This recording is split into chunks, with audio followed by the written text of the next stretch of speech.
Hi, I'm Eric Busey of Texas Tech University.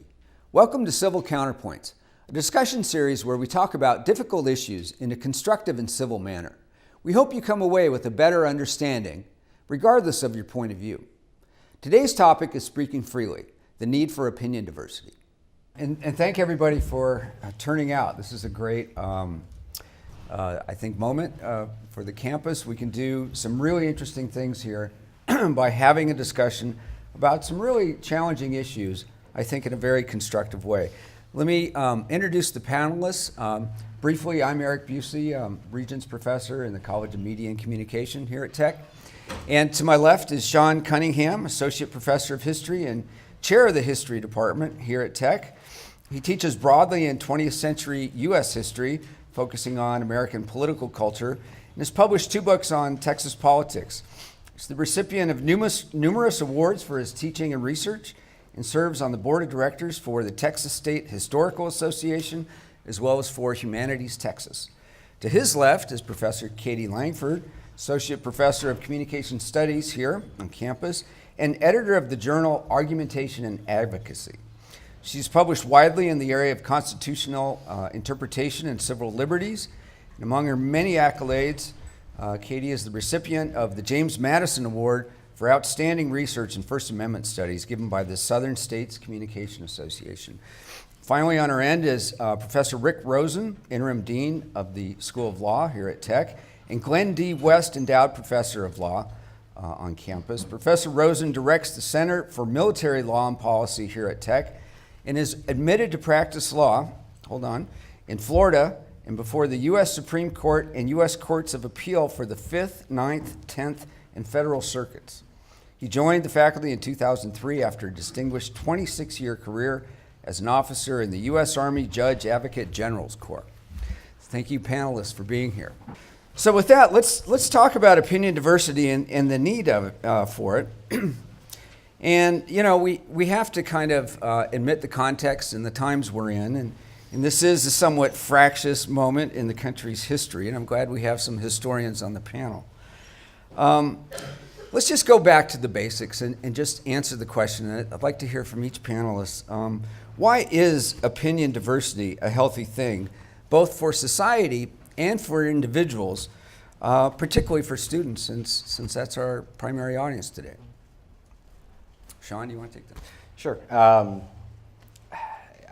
I think it almost goes without saying that opinion diversity makes the campus community healthier. Maybe it doesn't go without saying because we're here and we're talking about it, so we need to say that the ability to understand why you have the opinions that you have, why the world is the way that it is. It's one of the things I tell my students in history classes, that history is the study of who we are and why we are the way that we are. And we are a diverse people. We are a country of mixed opinions and ideologies and political parties. And I think as time goes by, there's a temptation to become increasingly cynical over the direction of the country, and I think that it's easy sometimes to gravitate to areas where you're more comfortable and to protect yourself. And I think that one of the things that a university can do is challenge people, not necessarily to change their opinions, but to understand better why you think the way you think, what explains your background, and how do you interact with the person next to you.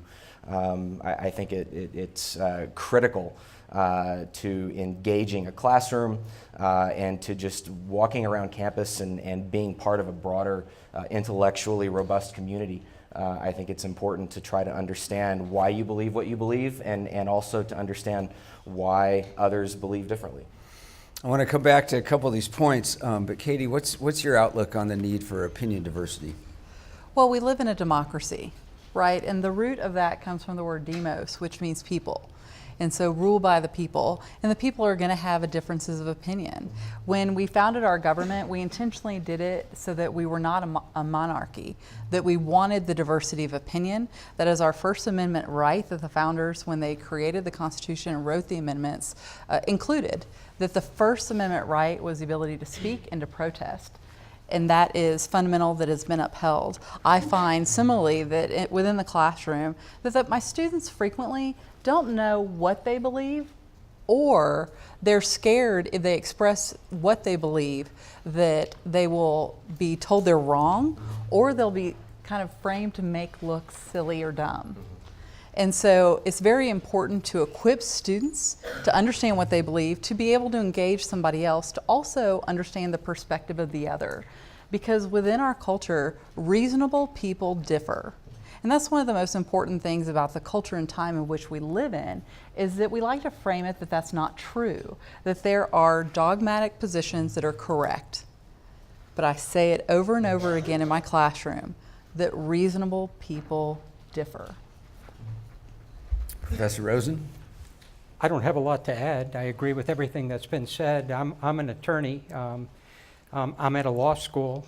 Students at law school cannot understand or cannot defend their own principles, their own case, unless they know what the opposing side, what their arguments are. So you have to understand, you have to have a complete understanding of the issues, both in favor of your position and those that are against your position. Otherwise, you never become a successful lawyer. And that makes a lot of sense in the courtroom. Let's take it to everyday life. Is it important, should we all develop this kind of resilience to hear from the other side, and in fact, desire it? Should we want to engage with people who have a different point of view, and not if we're just opposing counsel? What's your view on that? Well, my view is that at a public university, we have no choice but to allow opposing points of view. First Amendment protects us, protects freedom of speech, not freedom from speech. And so people don't have a right not to be offended. And it's a constitutional mandate in a public university. I look at it as sort of black and white. At a public university, it's clear that we have to allow opposing viewpoints, regardless of how reprehensible we may think they are. Mm-hmm. And I want to touch on some of the more flashpoints across the country in a bit. But Sean, going back to you, how do you encourage your students, or just people that you know in everyday life, to talk across difference, to have a civil discussion that doesn't immediately go downhill? I think one of the key is being willing to ask questions. I think we have a problem in which we like to be heard and we like to be understood more than we like to listen or understand. And so when I'm in the classroom, because that was the first thing you asked, I try, I'm teaching right now a section of U.S. history since 1877. It's a large survey. We're moving through 150 years of history rather quickly, but there's always relevance to what we're talking about, that you can connect something that we're dealing with today to an issue 40, 50, 60, 100 years ago. And so I think it's important to kind of try to engage your students, to connect them to what you're learning about, and to show a multiplicity of perspectives. I think that's one of the things that we've gotten right in academia over the last 30 or 40 years, is to appreciate the diversity of experience and perspective more than perhaps historians at least did prior to, I'd say, maybe the 1960s.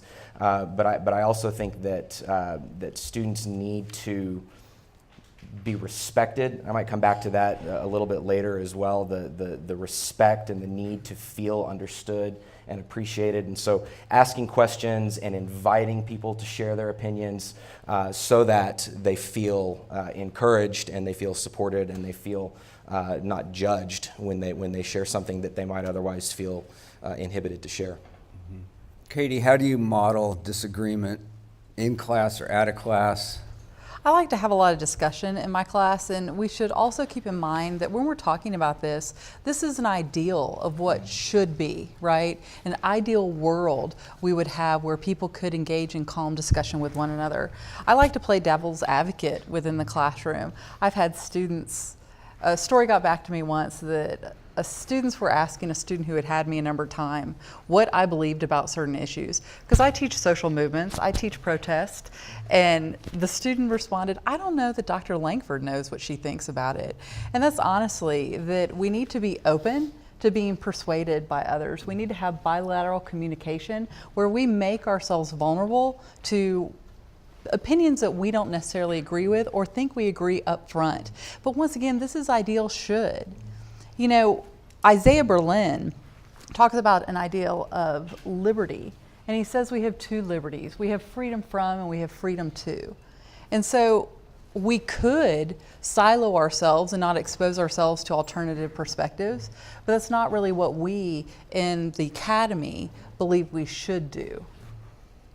So let's go back to the idea of having opinions and exchanging views. Now, the reality of the public kind of information environment right now is it seems like a lot of people have a lot of opinions about a lot of different things. You turn on cable news in particular, and it's almost just 24 hours of opinion. Is there a role for fact in this, and how do we reconcile the reality that it's pretty easy to have an opinion? It's a little bit harder to really have command of the facts. And I don't know, Professor Rosen, do you have a comment on that? It's essential in my profession to know what the facts are. You can have all the opinions you want without a knowledge of the facts or of the law. You're not going to win. Opinion is meaningless. That's interesting. So you put that against today's political discourse, and it runs almost 180 degrees compared to what we're seeing. How do we try to right this ship? How do we correct this kind of trajectory towards just pure opinion? That I don't know. I'm not enough of an expert to know. I came out of the Army where, of course, things were a lot different with respect to speech. We had laws that prohibited certain types of speech that have been upheld as constitutional. So, for example, if I use contemptuous words as an officer against the president or the vice president or Congress or the state governor where I happen to be stationed, I could be court-martialed and sent to jail. There it was the needs of discipline, that we were supposed to obey orders, that we don't question authority to a certain extent, although we did, of course, in giving advice to our superiors. But with respect to civil society, I'm not sure how you can correct it. Both sides have seemed to become polarized, right and left. I've never experienced anything like this in my lifetime. Yeah.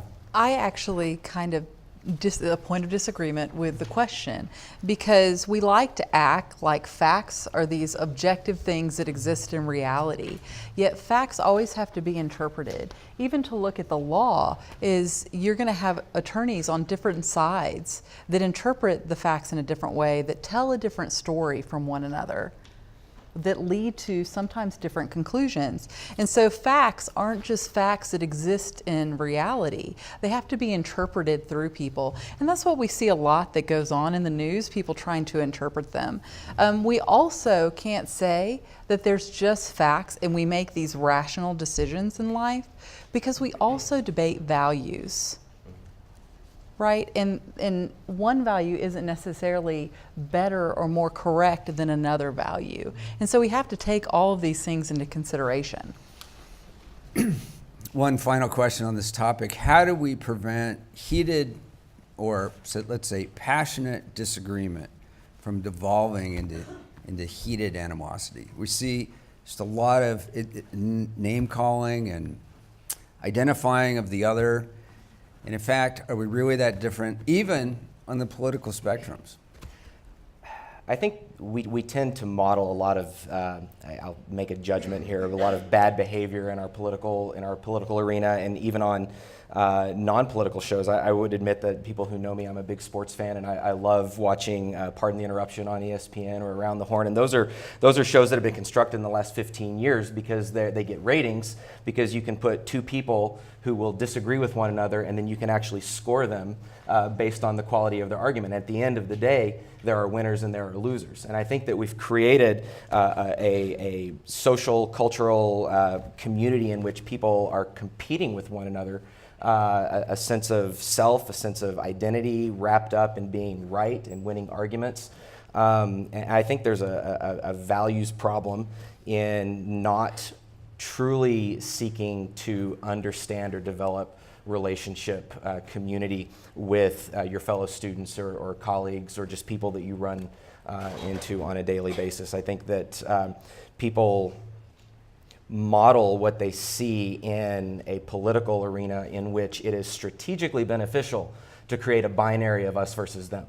And so when you think about a question like understand the other side, I would question that there is such a thing as an other side. I think when I talk to students, they don't fit neatly into left, right, conservative, liberal, and so getting to know people on an individual level rather than stereotyping and labeling and categorizing people and then going into a conversation assuming that because you understand how these things work on television that you know where it's going to go in a conversation. I think to treat someone as an individual as rather as a representative of a category would go a long way toward helping the political dialogue seem less intense. Mm-hmm. I would hope that would work. Right, and from a media point of view, it does seem to be amplified, certainly maybe exacerbated by the TV environment, which encourages a certain amount of conflict and negativity. Conflict gets ratings. Right, exactly. So is the solution as easy as turn your TV off and, I don't know, slap media commentators with a contempt clause? Anybody want to take that one? Can I say yes? No. Well, I think once again that that's part of the culture of this time period that we like to think that there's easy answers, mm-hmm. right? So, no, I wouldn't say. I do believe that I'm not a fan of the 24-hour news cycle because I think that too that you need content to fill that 24 hours. And so we're going to sensationalize things in a way that perhaps we didn't as much when there wasn't as much time to fill. But this is an interesting idea because we're also in an age now of less respect for authority, less respect for institutions. Congress, opinion of Congress is an all-time low, opinion of the media, opinion of a lot of different things. What if we did have a contempt clause for people in the public sphere? If you're on television, you just can't talk a certain way. Is that restricting speech too much? Yeah, I think so. Yeah. You can't do that. It's fairly clear that news stations, the commentators have the right to say whatever they want to say, believe whatever they want to believe. The problem for people listening is to kind of filter out what's opinion and truth is something you'll never, I guess, find, but find out what in fact is the closest we can get to a fact. It's often difficult to do that. It's better probably just turn off the television if you get upset. But you can't hold news people in contempt because they say things you don't like, or even if they lie. It's interesting. I have turned my TV off a little more than I used to. Doesn't mean I don't engage with media. Now, let me move on to the next topic and the importance of considering other views and how this plays out in what Milton called the marketplace of ideas. And really, we want to think about this in context of kind of enduring problems in today's kind of hyper-mediated, fast-paced environment. So Milton articulated the importance of free press when its survival seemed in doubt in 17th century England. And he wrote some very eloquent things in defense of free speech and freedom of the press. One line in which he said, "Let truth and falsehood grapple, whoever knew truth put to the worse in a free and open encounter." So truth will win out, given enough time, given enough pushback. Here's the reality. We're now in what kind of a cybernetic social media space where bot-generated tweets can move much faster than humans trying to respond to a message they like or they don't like. And I kind of think about it in relation to computer trading on the stock market, where trades can happen in fractions of a second for fractions of a penny. But if you're trying to keep up with that as just a typical trader, you can't do it. So does Milton's idea of truth winning out hold in a cybernetic environment moving at literally the speed of a computer processor. Katie. I'm also one that I do not believe that this time period is any worse than any previous time period. I'm not someone that says, oh, things used to be so great and they're not great anymore. Justice Brandeis said, and this is loosely paraphrasing him, the only cure for bad speech is more speech, not enforced silence. And so that is the idea that as we have more speech, good speech will beat out bad speech, right? And Postman talks about this idea of kind of inundating culture, that basically we're all just entertained by what's going on. And our community ends up becoming or developing a lack of seriousness. And I do find that to be the case. There is a lot that's going on, but I would never say have less. The problem is that in this day and age, with a lot more access to information, is that people do self-select where they get that information. And so they're not intentionally exposing themselves to a diversity of opinions. Can I actually ask a question? Because I agree with quite a bit of that, and I think one of the big problems that I see in a couple of different areas in terms of the way that people will use history to justify an argument about something political now would be to say that it didn't used to be that way, or back in the good old days basic mentality. And I would agree that in so many ways that's a false understanding of how complicated and problematic our history just in the United States has been going back. But I would be maybe more cynical to your original question about the ability, because I love the idea of a marketplace of ideas where truth wins out, and that a citizenry is well educated and capable of parsing through all of the information and then coming to a conclusion that's based on reason and objective fact. I like to believe that.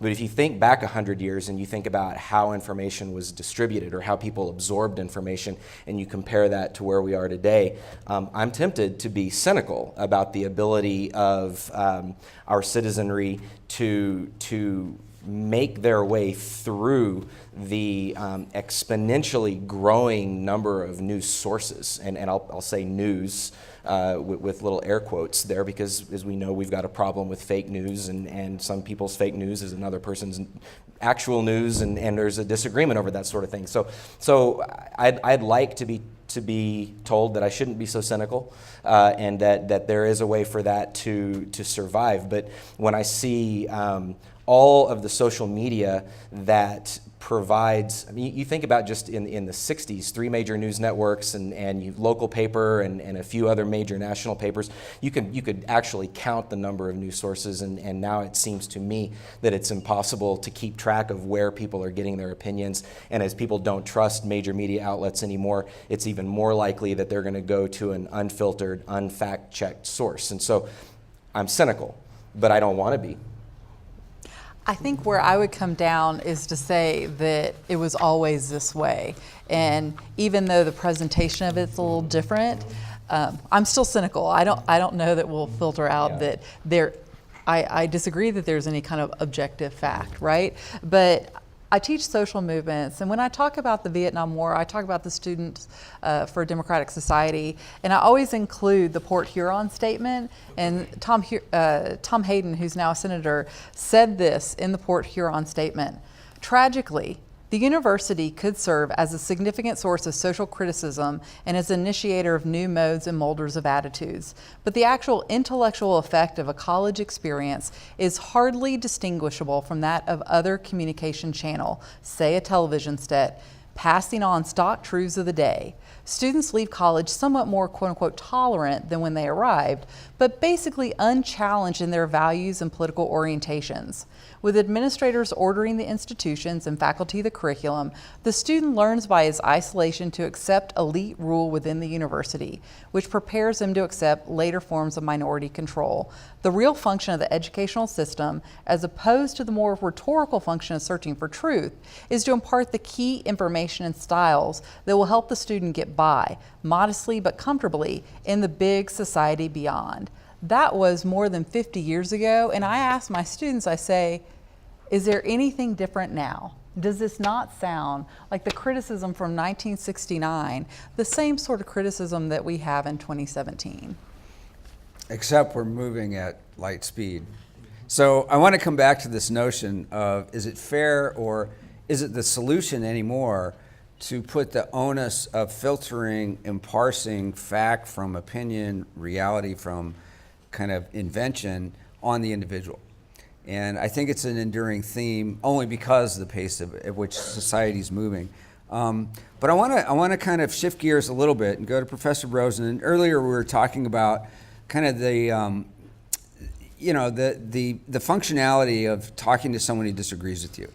What about reading things or just listening to arguments we don't agree with? So there's a couple developments in the New York Times recently. They had a piece, column about why we should read books we actually hate. And then secondly, they're doing kind of an amazing thing for the New York Times, which is recommending partisan readings on both the left and the right, and from around the blogosphere. So they're acknowledging that there is a blogosphere. And they're also saying, well, it's not enough to just consume from one side. What do you think? Is that a solution? I think it's healthy. You learn both points of view. You test your own beliefs by reading both points of view. Essentially, we do it all the time. You're a law student. You read the majority. You read the dissent. Usually, when I read the majority of a case, and I say, "Boy, that sounds logical to me." Then I read the dissent and said, "Well, that sounds logical as well." And you find that there's strength in both arguments, and you try to filter.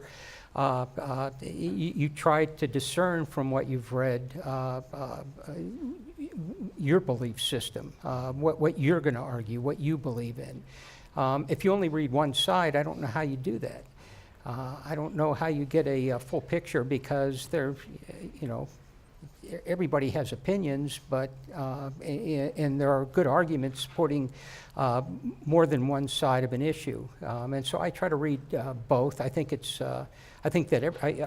quite frankly, I think colleges should be doing that. I'm not sure what undergraduates learn today or how they experience classes. I don't know, and my colleagues could probably answer better than I. What do you do in the classroom today? Do you require students to read both sides of an issue? So part of the argument is you should actually engage with the other view to fortify your own belief. If nothing else, to define it and then decide what you're against, and maybe that you'll find pieces that you're for. Well, you test your own beliefs, and your beliefs may in fact not be true, or you may modify them.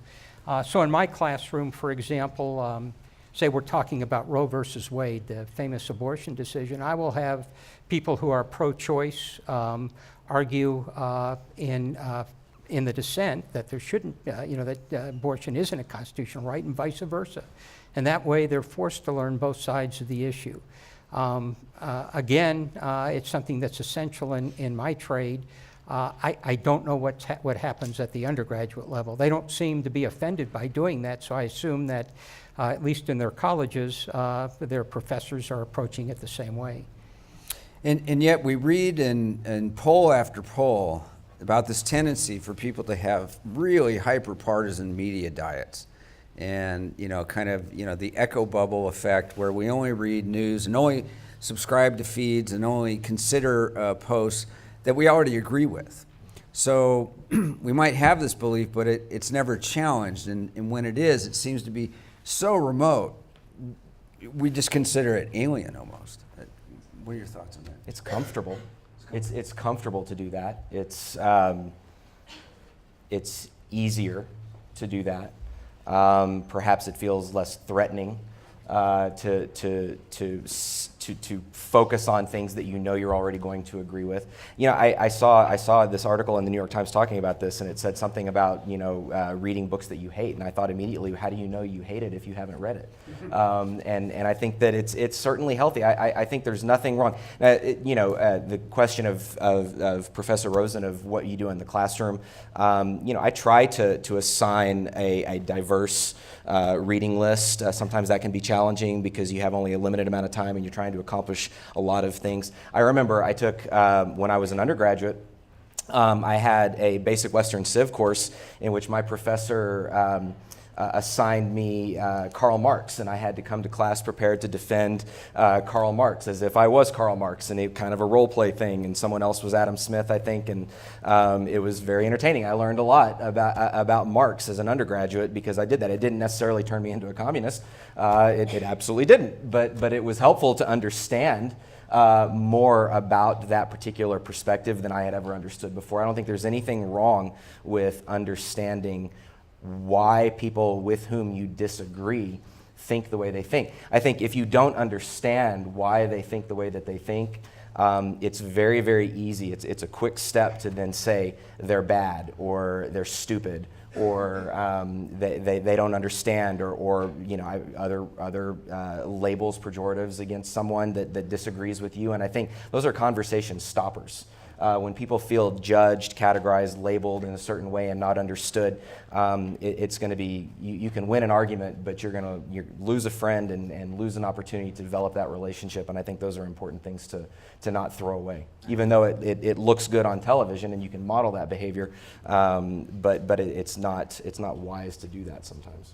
Right, and it seems, what starts out as kind of, a technique or a strategy for getting viewers on one show, then generalizes to the other shows, and then pretty soon we have campaigns that kind of revel in that as well, and then it starts to become national, and then it really Well, I mean, you think about the advent of modern day televised debate, and I mean, I'm sure there are several examples, but I think one of the better ones is 1968, ABC News, losing in the ratings, asked William F. Buckley and Gore Vidal to come on television and spend 10 minutes a night during the Democratic and the Republican national conventions, and it made for fantastic television. You can go back and look at some of the debates that they get into, and it was really nasty and very entertaining, but you see the success that was for the news network, and then you see CNN and Crossfire and other examples over the years where it's encouraged. That kind of contentious debate is encouraged, and I understand why, and I think that can be a really helpful thing. But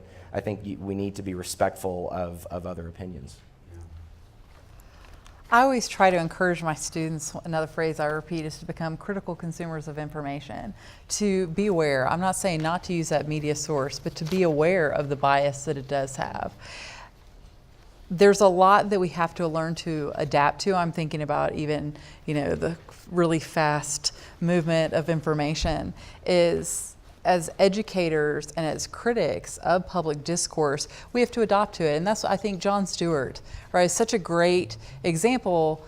He was comedy, right? But he was comedy that so many people turned into to see what he had to say. I think about him on Crossfire, too, the classic example when he went on and said, "Stop, you're hurting America," right? This is all spectacle. It's not actually debate. I'd love to have debate. And that we need to have that awareness because a lot of people didn't realize the sort of thing Jon Stewart was doing, which was mostly media commentary. I want to just have a little plug as well. There's an interdisciplinary effort that's called Citizen Critics. It's a website, citizencritics.org. And so this is where academics at universities and from different disciplines are trying to evaluate public discourse and what's going on, but doing it in small, easily digestible ways, having these kind of short little blog posts that are reminiscent of the type of information that people are consuming nowadays. Citizencritics.org. A little plug. I like that. It's kind of like an elevator pitch for disagreement. It's like 90 seconds. Just give me 90 seconds to the other side, and you can walk out this elevator. But this is an interesting point. And, how do you know you disagree with something if you haven't really read it? If all you're catching is the headline, maybe not even the soundbite, or maybe you're catching the 140 characters on Twitter.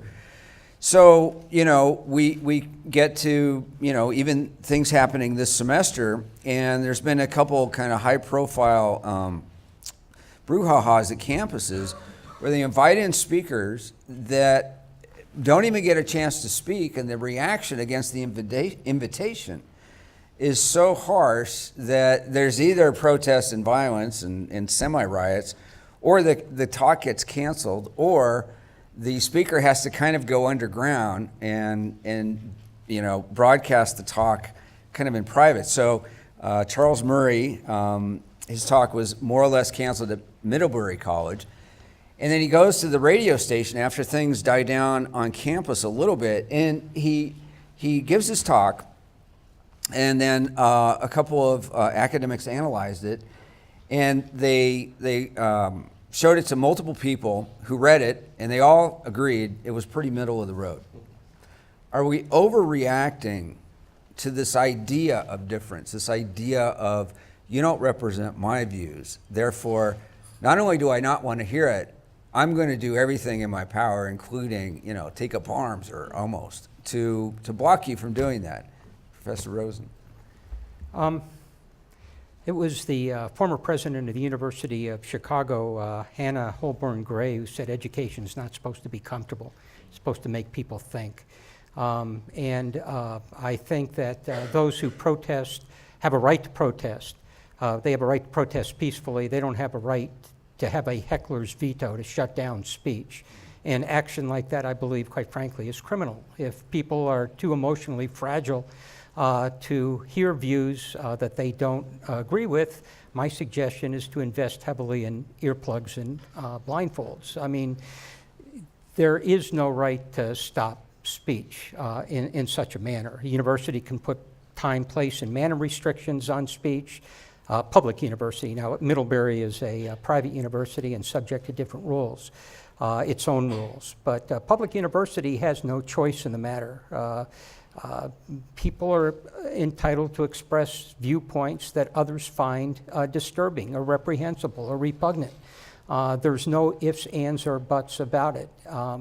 And for private universities, I would, I think the University of Chicago has taken the right stance on this. They have come out with principles of free speech, which essentially says that we're not going to be a filter. We're not going to stop people from speaking in such a way that may disturb others. It's for the people, the listeners, to decide what they believe and what they don't believe. And in fact, the Dean of Students at the University of Chicago, I believe a couple of years ago, sent a letter to students saying, hey, there's no trigger warnings here. You're going to get viewpoints that you may be uncomfortable with, but live with it. I mean, that's part of the educational process. And so I very much oppose what has happened, for example, at Berkeley or Middlebury or a number of other colleges and universities. Right. How do we look at this in historical context? Can I tell a story? Sure, yeah. One of my favorite stories that I share is Barbara Bush speaking at Wellesley College in 1990. Wellesley College is considered one of the most liberal universities in America, an all-women's college, and they did not want her. That graduating class, each class has a color. If you've watched Mona Lisa Smile, you know this, right? And that class was the color purple. And they wanted Alice Walker, who wrote the book, The Color Purple, who had also been made into a movie, right? They wanted Alice Walker to come and speak. They did not want Barbara Bush. They wrote op-ed pieces protesting her. They gave speeches protesting her. They even showed up to commencement where she was going to speak with purple armbands in protest. Barbara Bush spoke. She addressed the fact that they did not want her, right? Gave a commencement speech that was so well adapted to her audience and their concerns that they ended up giving her a standing ovation at the end. And Barbara Bush's speech was rated by people who teach speaking as one of the 100 best speeches in the 1900s. Her husband did not have a speech on that list, I just want to say. And that's one of my favorite stories. It's a story where there is conflict, and conflict that is addressed at a university, and where people kind of came together at the end. And then, Sean, how do we view what's going on at Berkeley? I mean, there's been a couple recent invitations, Ann Coulter being the latest, that had to be canceled because they couldn't guarantee security, or kind of a mini riot breaks out. I mean, how would the student protesters of the 60s who tried to start a free speech movement look at this? Well, I think there would be a difference of opinion there, especially if you ask students at Berkeley what legacy they are protecting and carrying on. I tend to agree with my colleagues, I also think, and one of the things that I do in my own research is look at political campaigns in the 60s and 70s and kind of how especially national campaigns kind of evolved and their use of media and just strategies and tactics. And I think one of the things that I would say, this week after the Ann Coulter incident at Berkeley, both Elizabeth Warren and Bernie Sanders came out to say that she should have been allowed to speak and that the students were in the wrong for actually trying to oppose that. I would tend to agree. I think that as political strategy, Ann Coulter received far more attention this week for having her speech canceled than ever would have been given to that speech had it just gone on. I have no problem with someone being upset that she's there or not wanting to see her, but to go back to the concept of a marketplace of ideas, I think students need to be confident in themselves and in their peers to listen and to judge and to make a determination as to how they feel or how they think about a certain speaker. And so I tend to, I think, agree with my colleagues, if I'm hearing them correctly, that free speech can be uncomfortable, but it needs to be virulently protected. So here's a dilemma, and sorry for being kind of the curmudgeonly realist in some respects. But we're also in an era not only of acceleration, but also of customer orientation towards the student.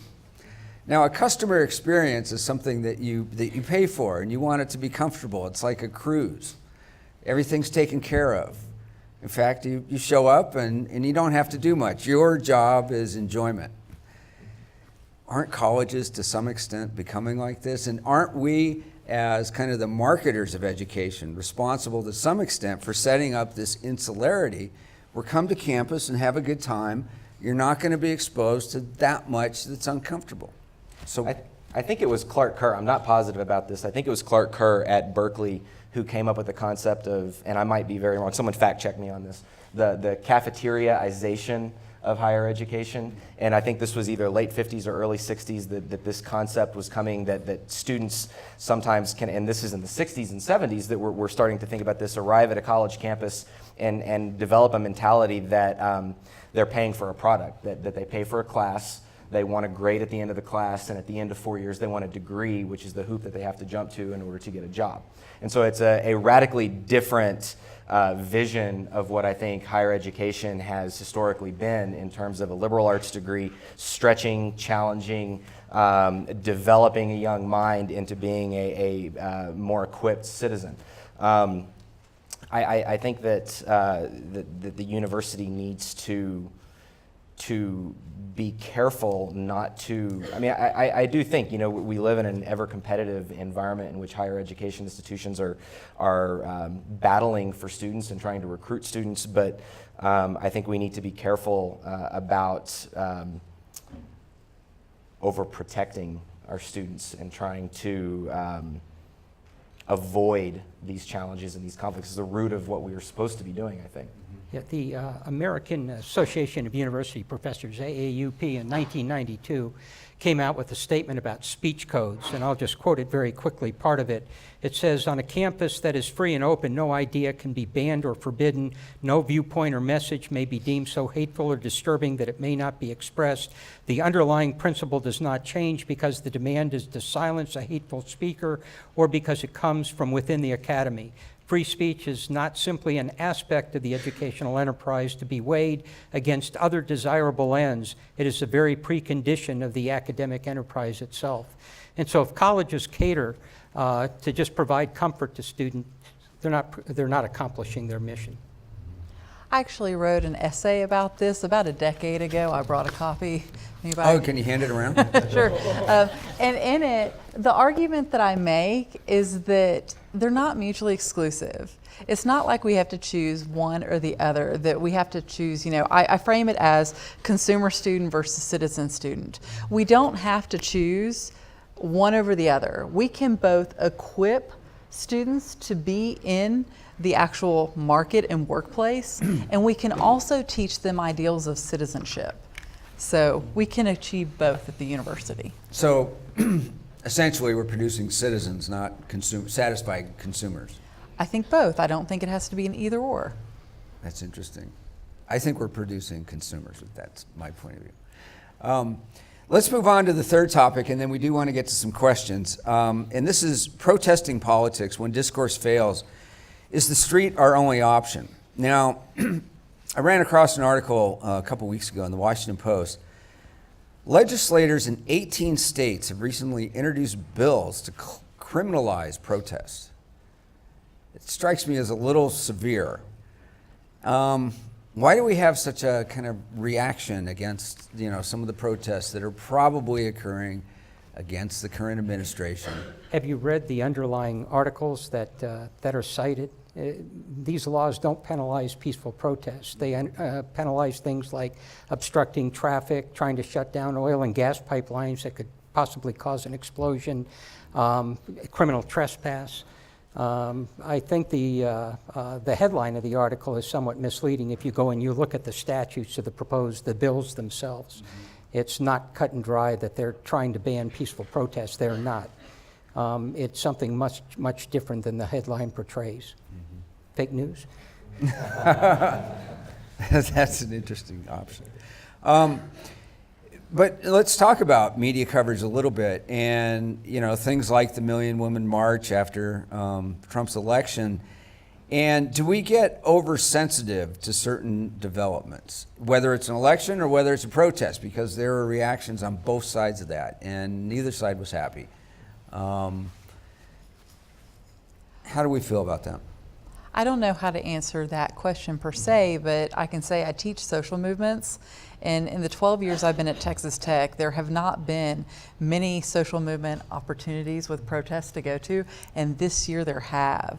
And so I've been super excited that I can tell my students, go out to this protest and you can receive extra credit just to experience it. Because a lot of people, I think, there are a minority of protests who end up violent or engaging in criminal behavior, but the vast majority is peaceful. And so we seem to have a culture that does not want to engage protest or think it's valuable, criticize it, wonder why people are protesting, but that as well is a First Amendment right of our people to be able to do so peacefully.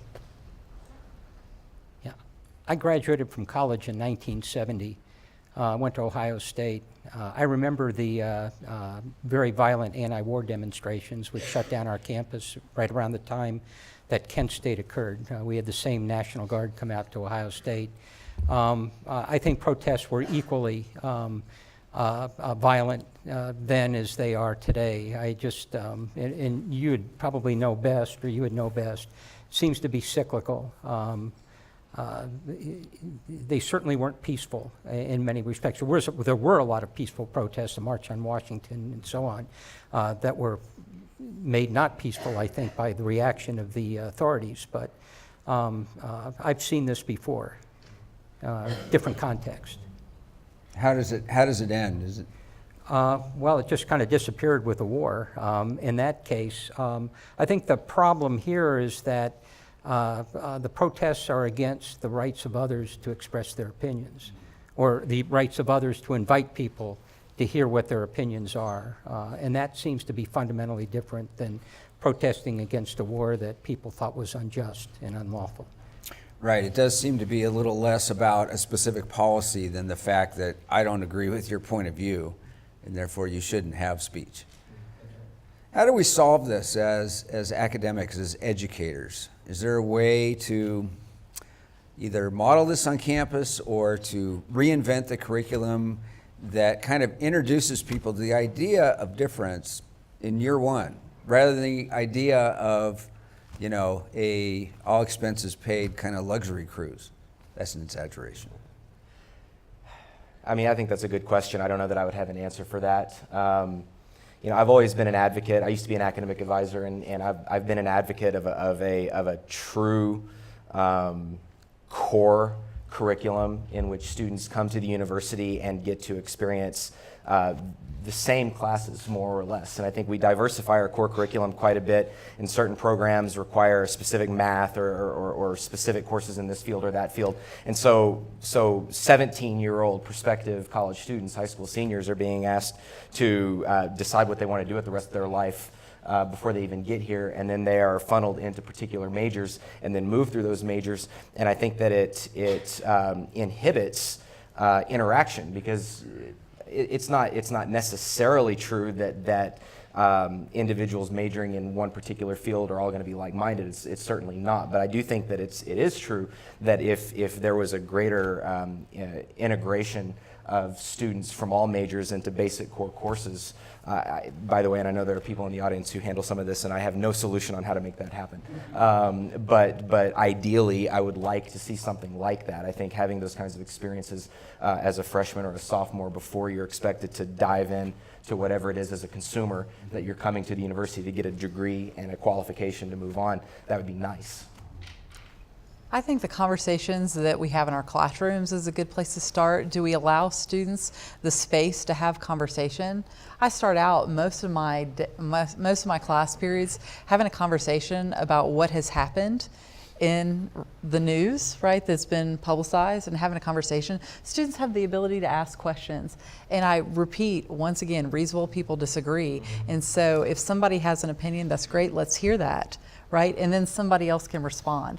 One thing that I would love for universities to do is kind of modeled after the 1960s, 1970s, is for us to hold teach-ins, right? The university is the spot to be able to have these conversations, to model the type of behavior that we would like students to engage in once they leave the university. And I think teach-ins would be a great way to get those types of conversations started. Let me ask Professor Rosen, so from a law point of view, and not just the laws on the books, but from the legal process, it seems to me if you're going to be a trial attorney, my dad was a trial attorney, and he can make a pretty good argument, even if I disagree with it.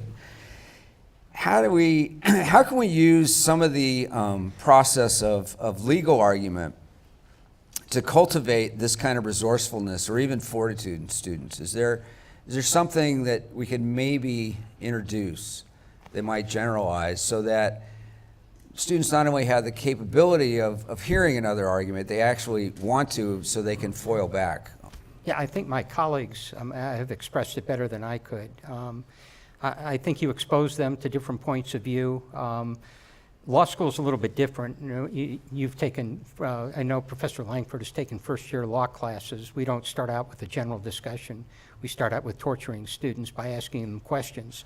Upper-level courses are more like what you describe. But we try to enable our students to think analytically, to be able to spot issues, to be able to resolve them, to analyze them, and then ultimately to be able to resolve them. And I think that my undergraduate education taught me, it prepared me to a great extent for what I later would do in law school and then as a lawyer. What about parsing the amount of information? I imagine it's not just media and news coverage and scientific findings. There's also, I'm sure, a proliferation of legal cases that people now have to have command of. You have to look for the, go for the essentials, the essence. You can't cover everything. There are some fundamental principles that you can pass on to students. It's easy in a class. I teach torts, for example, assault, battery. They're fairly discrete elements. Constitutional law is a little bit more difficult, which I teach as well. It's fuzzy. Students aren't happy with it. They have a lot of difficulty because there sometimes are no answers. There are general principles that can be applied either way. And so it becomes much more difficult. But for an attorney, that should be exciting. There's room in the joints to argue. I mean, you have the ability to make arguments, to defend either side, depending upon the needs of your client. And I find that exciting. All right. I mean, that's another kind of part of the legal metaphor. Sometimes you're representing a client that you don't necessarily find the most savory person, but you agree in their situation, and so you defend it. I've never been a defense counsel. I've been a prosecutor. I always thought I prosecuted guilty people, and there wasn't a need for a defense counsel. But I also defended the Army in litigation, in civil litigation, and I didn't always agree with the policies that I was defending, but it was my duty to defend those policies. Which goes back to having, debates in class or we might not even agree with the position. And I once argued the pro-nuclear option when Yuri Andropov was premier of the Soviet Union. We were going to nuke him, and my argument won. There was no question. So let's go back and to Katie and then Sean, and then we're going to throw it up to questions. But I want to come back to this idea of placing the onus of sorting all this out on the individual. How do we somehow equip not just students but citizens in general, right? Because we should be educating the broadest possible audience. How do we better equip people to deal with the onslaught, with the difference of opinion, with the heated opinion, and then the pace at which it's coming? Katie. Are you asking as a university? And any solution, I think, is going to work here. The larger public is hard. You know, I go back, I think about, you know, some people don't have 3 meals a day. We live in Lubbock, right, where 1 out of 4 children is food insecure and 1 out of 5 adults. And if you're worried about where your next meal's coming from, you're not really concerned about the type of issues that we're talking about today. For the university, I think, you know, we've had a lot of ideas where we want to model behaviors. I would encourage students to try out for the debate team, which can be very scary, but it teaches you how to process a lot of information and to articulate different perspectives and viewpoints. I wish, in an ideal world for me, our media, our representatives, everybody would model these behaviors. And we need to start with somewhere. Right, and we can start on the collegiate campus with teachers doing this and with students learning to engage each other in the classroom in civilized discourse. You know, the thought that comes to mind is that I think students today often get a bad rap, and I think that that's probably generationally true. You ask someone about students in the late 80s or early 90s, and they were spoiled or entitled or not prepared well in high school. But I find that although you do have to work with students on basic skills that are fundamental to developing that next level of hierarchical thinking, of critical thinking and analysis and taking evidence and forming an argument, which is what we try to do in history. I find that students are very, very capable of being reasonable and interested and engaged. I taught a class in the fall, which was actually quite enjoyable up until about early November, which was called Presidential Politics from Kennedy to Reagan, and it was an analysis of how political campaigns changed in the 60s, 70s through to the 80s. And what I did on the first day of class was just tell my students, listen, I understand that it's the fall of 2016. We're in the middle of a very heated debate. We're not going to avoid sensitive topics. Some people in here are going to agree with certain positions. Some people are going to disagree with certain positions. But we will be respectful of one another at all times, and every single opinion is welcome. And I didn't have any problems at any point in the class, and we had a wonderful time. And even after the election, which was a tense, I remember being a very, very tense day, we were able to share quite a bit of laughter in the classroom and kind of talk about this in historical context and kind of make some comparisons to things that have happened that we'd already talked about in the semester. And I think that it's, you know, the crisis of the moment for some of my students was mitigated slightly just knowing that their opinions were welcome. Just like I wanted to make sure that there were students in my class who were overjoyed at the outcome of the election and that their opinions were welcomed as well. And so I think that doing that at the beginning of the semester rather than kind of backtracking after it had maybe been too late was helpful for me. Yeah, I like the resonance here of kind of the expectation of disagreement or difference as opposed to it being the exception and, you know, the thing that we have to be overly defensive about. It's now, you know. Yeah, just put it on the table and say this is how it's going to be. It's going to be uncomfortable at times, but we'll make it through it. And I think most of the time that can work. I think students today are fully capable of having those kinds of debates.